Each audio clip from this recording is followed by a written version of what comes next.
আশা করি আমি জানি তোমরাও ভালো আছো, আমিও ভালো আছি। তা পুরনো আইডিটা আমি কী জন্য ভিডিও বানাই না কেন, তোমরা এটা কমেন্টে জানাচ্ছ ফেসবুকে।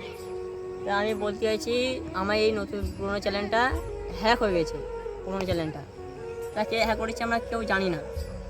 তা নতুন একটা চ্যানেল করেছি, এই চ্যানেলটা সাবস্ক্রাইব করে দেবে, ফলো করে দেবে ফেসবুকে দেখলে। তা এই নতুন চ্যানেলটা করেছি, সব জায়গায় আমরা ভিডিও করবো।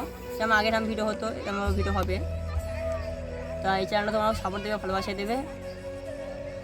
তা বন্ধুরা কে হ্যাক করেছি আমরা নিজে জানি না। আমাদের পাড়ার ছেলেরাও অনেক চেষ্টা করেছিল, মুরব্বীদের অনেক জেনেছিলাম, অনেকে জেনেছিলাম, এরা বলছে আমরা চেষ্টা করব। তা এরা ওর চেষ্টা অনেক চেষ্টা করেছিল, চেষ্টার পরে লাস্ট এরাও পারলো না। তা এবার মানে বড় বড় হ্যাকাররা আছে, এরা ইউটিউব কোম্পানি দেখলি সাহায্য করতে পারবে। দেখো এইটা আমার চ্যানেল ছিল আগে, এই চ্যানেলটা আগে ছিল। তোমার যদি বড় ছেলে ইউটিউবার আছে থাকো, চ্যানেলটা ফিরে আনার চেষ্টা করবে। তা ঠিক আছে, এই পর্যন্ত আমি ব্লগটা শেষ করলাম। ব্লগটা যদি ভালো লাগে লাইক কমেন্ট শেয়ার করবে, আর এটা বেশিরভাগই ভালো করবে। এটা নতুন পেজ খুলেছি, আর ফেসবুক পেজ খুলেছি, আর ইউটিউব পেজ খুলেছি। এছাড়া তোমার সাপোর্ট করবে, এটা আমি এটা বলতে চাই। যেরকম আগে ভিডিও হতো এরকম ভিডিও হবে। Bye bye.